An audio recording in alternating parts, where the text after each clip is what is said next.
Therapy is meant to be a safe space, somewhere you can say the things you've never said out loud, knowing the person listening has your best interests at heart.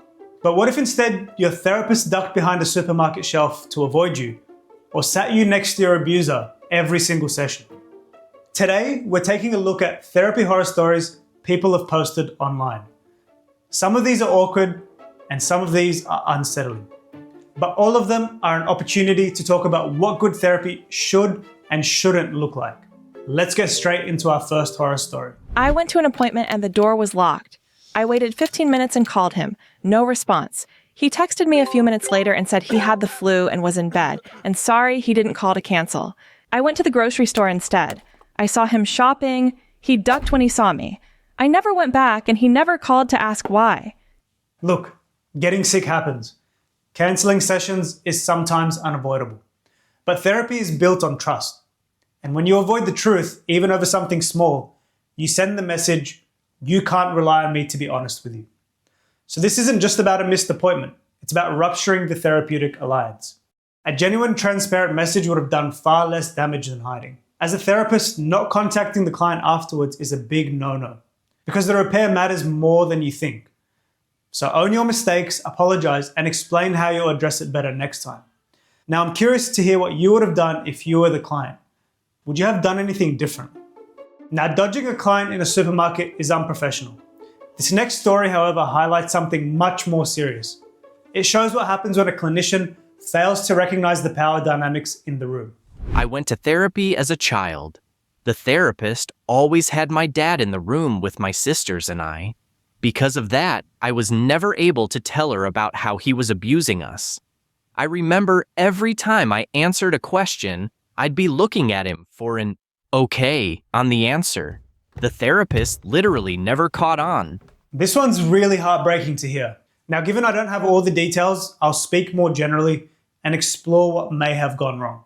It's quite common for a therapist to keep a parent in the room to help a young person feel safer, especially if they present as withdrawn or uncomfortable. That said, one-on-one time with a young person should almost always be the default. Parents and carers are crucial in treatment, but their involvement needs to be intentional and structured. If a parent is present every time, a child's words can become filtered by fear, loyalty, or even the habit of seeking approval, and in the worst cases, can prevent disclosure when there are safety concerns. Now, if you're a therapist, I want to know what strategies you employ to ensure this doesn't happen to you or your clients. Managing the dynamic between a young person and their parents is notoriously difficult. While the last therapist failed by being too passive, this next one stumbled by doing the opposite. I liked my first therapist. She was a nice older lady. I was about 15, and I told her about a movie I wanted to see with friends. My mom didn't want me to go because I wouldn't be under her supervision. The therapist brought my mom into the room and explained how depriving me of interactions with friends was a form of punishment, and I shouldn't be punished for being depressed. I got to go to the movies that weekend.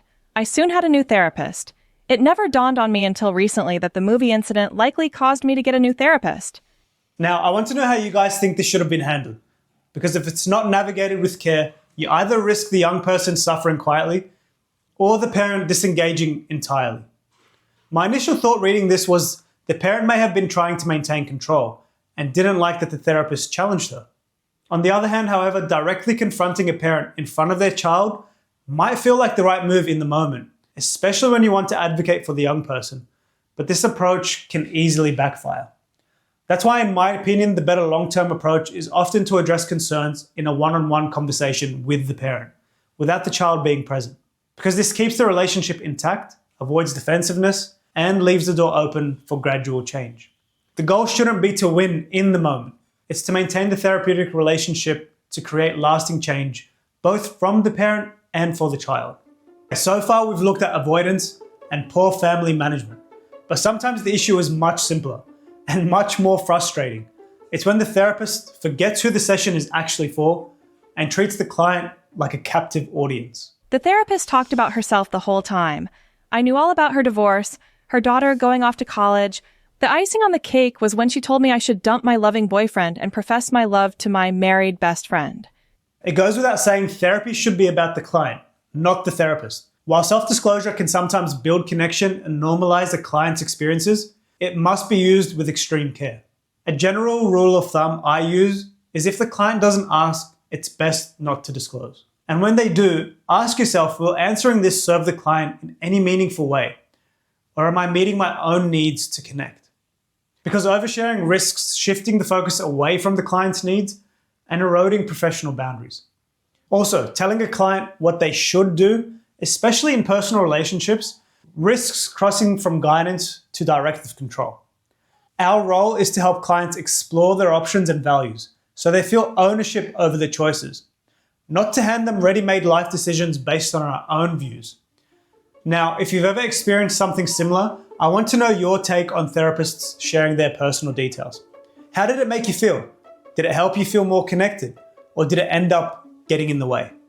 Now, while these stories are confronting, I want to assure you that they are not the norm. The majority of licensed therapists are highly professional and committed to creating a safe, respectful, and ethical space for their clients. And you should expect nothing less.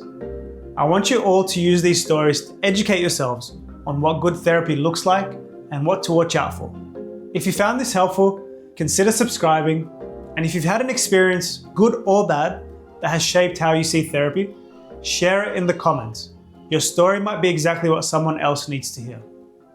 And as always, this isn't where the conversation ends, it's where it begins.